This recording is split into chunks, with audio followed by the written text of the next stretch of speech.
Token फनकार है, blind है। अच्छा, ब्लाइंड है, लोग हेल्प वगैरह करते हैं। चलें नहीं चलें।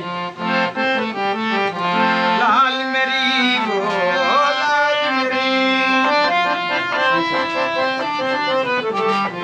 लाल मेरी शादी वगैरह करते हैं। सही। ठीक है जी, ये वो मुकाम है। 7 चक्कर बार लगा कर इसको कंप्लीट किया जाता है।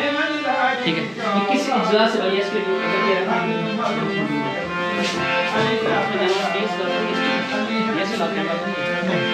इसमें जानवर की हड्डियाँ, ये जरा देख लेते हैं। इसके अंदर जानवर की हड्डियाँ, समंदर की रेत, दाल माश, दाल मसूर और इमली का पानी, ये अज्जा इसके अंदर शामिल है।